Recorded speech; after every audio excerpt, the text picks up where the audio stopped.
और उसके बाद वो जंगल एक बार फिर से सुमन की चीखों से गूंज उठा। लेकिन आज की रात सुमन की चीखों को सुनने वाला वहाँ पर कोई भी नहीं था। अगर वहाँ पर कोई मौजूद था तो बस हरिया, जो कि अब एक भेड़िए में बदल चुका था। सुमन के बालों को पकड़कर घसीटते हुए वो जंगल के बीचों बीच एक जगह पर ले जा रहा था। अगली सुबह गांव में। अरे भाई, पता नहीं क्या बात है, अपने गांव का हरिया किसान और उसकी पत्नी सुमन दोनों गायब हैं। दोनों का कोई अता पता नहीं। अरे कैसी बातें कर रहे हो भाई, ये कब हुआ है? अरे पूरे गांव में खबर फैली पड़ी है। कल रात को दोनों खेत की तरफ जा रहे थे, लेकिन लौट कर आए ही नहीं। तो हो सकता है अपने खेत पर होंगे।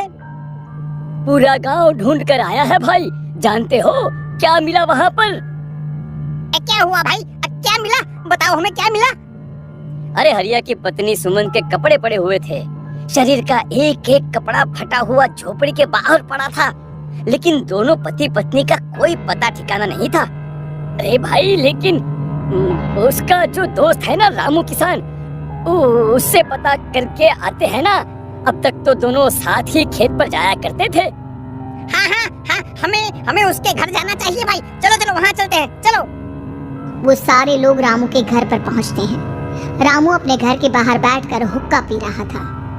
आज सारे के सारे लोग टोली बनाकर मेरे घर क्यों आ रहे हैं? क्या कोई मर गया क्या भाई? अरे कैसी बातें कर रहे हो? तुम्हारा सबसे अच्छा दोस्त हरिया और उसकी पत्नी गायब है और तुम यहाँ बैठकर हुक्का पिए जा रहे हो, हैं?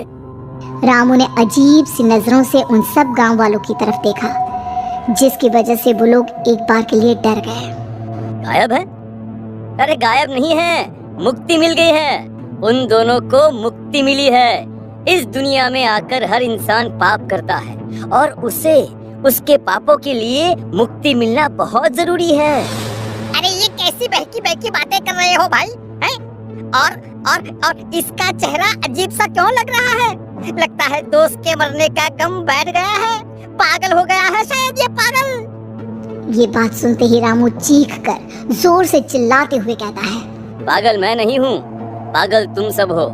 और ये शैतानी जंगल अब तुम में से किसी को नहीं छोड़ने वाला, सबको खा जाएगा। याद रखना मेरी बात। शैतानी जंगल? कैसा शैतानी जंगल? लगता है रामू पागल हो चुका है। हमें यहाँ से चलना चाहिए भाई, चलो चलो चलो। तभी रामू की पत्नी बाहर आती है। नहीं नहीं, आप लोग इनकी बात का बुरा मत मानिए। 2 दिन पहले हरिया के साथ खेत पर गए थे। जब से वहाँ से आए हैं तब से ऐसी ही बातें कर रहे हैं। भगवान जाने ऐसा क्या देख लिया उन्होंने, खेत में कुछ भी बड़बड़ाते रहते हैं। लेकिन गांव के लोगों ने कमला की कोई बात नहीं सुनी और वो सब वहाँ से चले गए। रात अब धीरे धीरे ढलने लगी थी। तभी अचानक किसी ने धीमी सी आवाज में रामू को पुकारा। रामू, आजा, मैं तुम्हारा इंतजार कर रहा हूँ। और सुनो, अपनी पत्नी को साथ लेकर आना, नहीं तो काम अधूरा रह जाएगा। ये आवाज सुनते ही रामू के चेहरे पर शैतानी मुस्कुराहट आ जाती है। वो धीमे कदमों से अपने घर के अंदर आता है। क्या हुआ? तबीयत ठीक है ना अब आपकी? मैं तुझे अपने साथ खेत पर ले जाने आया, चल। मैं तुम्हारे साथ कहीं नहीं जाने वाली। मुन्ना गहरी नींद में सो रहा है और उसे अकेला छोड़कर मैं तुम्हारे साथ खेत पर नहीं आ सकती। वैसे भी तुम्हारे उन खेतों में भगवान जाने कौन सा राक्षस घूम रहा है, मुझे तो डर लगता है। रामू गुस्से में दांत पीसता अपनी झोपड़ी से बाहर आ जाता है और कमला गहरी नींद में अपने बच्चे के साथ सो जाती है। तभी अचानक रात को रामू की झोपड़ी के ऊपर एक साया वही गाना गुनगुनाते हुए घूमने लगता है जो हरिया के मोबाइल में बजा करता था। मैं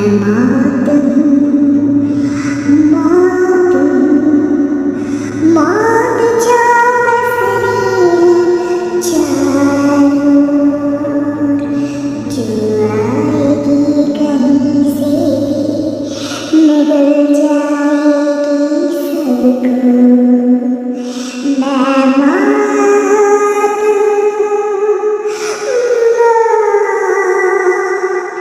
अब मैं छोड़ूंगी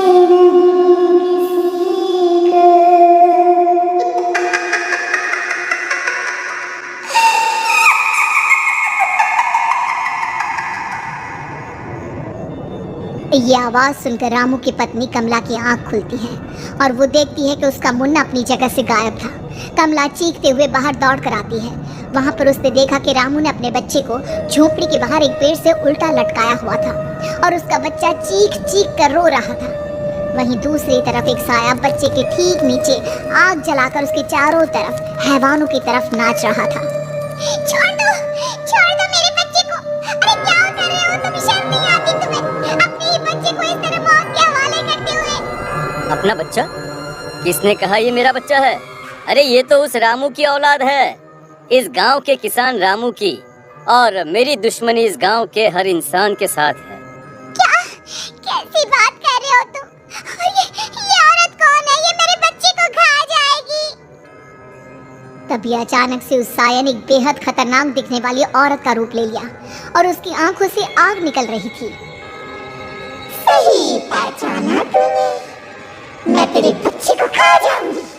अगर तू अपनी जबान को रामू के साथ जंगल नहीं आई, तो मैं तेरे बच्चे को खा जाऊंगी। लेकिन क्यों? आखिर क्या चाहती हो तुम मुझसे? मुझे जंगल क्यों ले जाना चाहती हो? औरत बुरी तरह से ठहाके मार मार कर जोर जोर से हंसने लगी और साथ में रामू भी। ये तो तुझे वहाँ चलने के बाद ही पता चलेगा ना। अगर तू नहीं आई तो थोड़ी देर में तेरा ये बच्चा आग में जलकर मर जाएगा। चल जल्दी। नहीं, मेरे बच्चे को छोड़ दो। तुम जहाँ कहोगे मैं तुम्हारे साथ चलने के लिए तैयार हूँ। और उसके बाद उस बच्चे को झोपड़ी में लिटाकर आगे आगे वो साया चल रहा था और उसके पीछे पीछे रामू अपनी पत्नी के बाल पकड़कर उसे घसीटते हुए जंगल की तरफ ले गया। जंगल में जाने के बाद, कितनी खूबसूरत हो तुम। आज की रात बस तुम और मैं एक दूसरे के साथ रहेंगे। मुझे तुमसे बहुत डर लग रहा है। तुम्हें क्या हो गया है? तुम तो बिल्कुल ठीक थे। वो होगा जो हमारे बीच होना चाहिए। तो आओ आओ, अपने आप को मेरे हवाले कर दो। कमला ने डर की वजह से अपनी दोनों आंखें कसकर बंद कर ली थी। रामू ने बुरी तरह से चीख कर कमला से कहा, आंखें खोलो अपनी और मेरी तरफ देखो। कमला ने जैसे ही अपनी आंखें खोली उसने देखा कि रामू एक खतरनाक खूनी हैवान में बदल चुका था। कौन हो तुम? जाने दो मुझे। क्या चाहते हो मुझसे? वही जो एक आदमी एक औरत से चाहता है। मैं तुम्हारा पति रामू नहीं, बल्कि इस जंगल का एक भेड़िया हूँ, और आज की रात तुम्हारे खून से अपनी प्यास बुझा जाऊं। और उसके बाद वो जंगल कमला की दर्दनाक चीखों से गूंज उठा। अगली सुबह कमला के कपड़े भी जंगल में उसी तरह पाए गए जैसे कि सुमन के पाए गए थे। इस घटना के बाद पूरे गांव में दहशत का माहौल था। अपने माँ बाप की मौत और गांव में हो रहे इस तरह की घटनाओं की खबर सुनकर किशन शहर से गांव लौट आया था। अपने माँ बाप की बेदर्द मौत की वजह से वो बहुत परेशान था। तभी अचानक उसे अपने घर में खाट के नीचे पड़ा हुआ वो मोबाइल फ़ोन मिला जो उसने अपने पापा हरिया को गिफ्ट किया था। अरे कितने प्यार से पापा के लिए मोबाइल फोन लेकर आया था। इसे एक दिन भी काम में नहीं ले पाए। और आखिर कौन है जो गांव में इस तरह की हत्याएं कर रहा है? क्या है इन सब के पीछे? क्या है? मुझे पता करना ही होगा, वरना एक दिन पूरा का पूरा गांव खाली हो जाएगा। इस गांव में एक भी जिंदा इंसान नहीं बचेगा। गांव के लोगों की मदद करने के इरादे से किशन अपने गांव से दूर एक दूसरे गांव में बहुत बड़े तांत्रिक के पास मिलने के लिए गया। तांत्रिक बाबा, अब आप ही कुछ उपाय बता सकते हैं। भगवान जाने हमारे गांव को किसकी नजर लग गई है।